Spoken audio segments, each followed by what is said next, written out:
Ayan, ang ganda ng float nila, di ba? Pero ito na, mga kababayan, ang pinakahihintay nyo ngayong gabi, ang best float ngayong 2004 Sapatos Festival. Excited na ba kayo?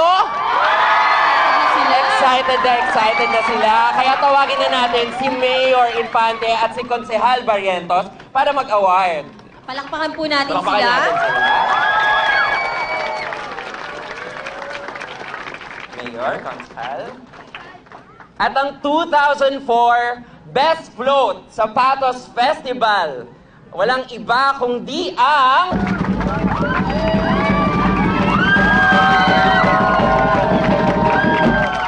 At ang nanalo, walang iba kundi ang R. Sandoval Manufacturing!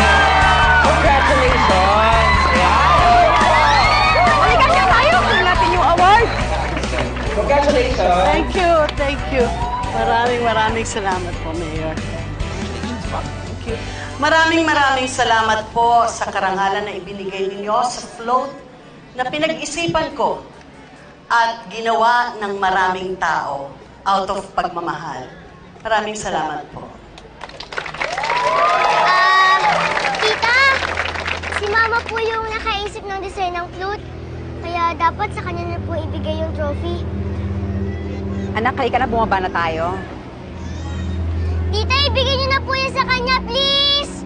Siya naman po yung nakaisip ng flute eh. Halika na nga. Sige. Sa'yo na ito. Sa'yo na. Isaksak mo sa baga mo. Ate Norin, sobra ka na. Pati bata papatulan mo. Ano bang problema mo? Hindi kasi marunong lumagar ang anak mo. Walang breeding.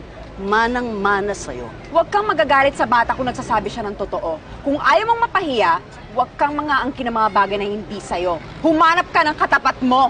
At sino ang katapat ko, Amanda? Ikaw? Sisiw ka lang sa akin, Amanda. Sige, subukan mo akong labanan. Nagkukunwari ka pa kasing maamo kang tupa eh.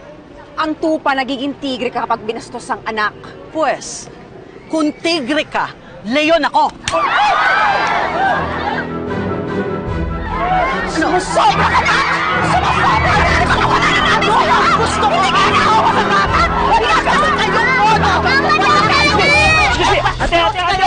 Ate! Nung sinasaktan ang asawa ko, pagsabihan mo yung asawa mo, sasaktan niya ako. Kung mag-aarte, akala mo siya may-ari ng kumpanya, samantalang sampid lang siya sa pamilya natin. Hindi ako naniniwala sa'yo. Ikaw itong mahilig mang away eh. At wag na wag mong sasabihin sampid ang asawa ko dahil alam natin kung sino sampid sa pamilyang to. Sige! Kayo ang pamilya. Kayo magsama-sama.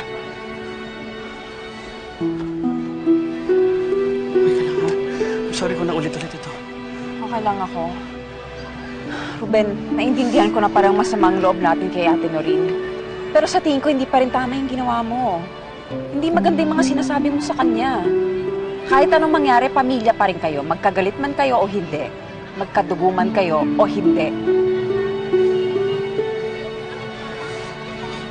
Halika na.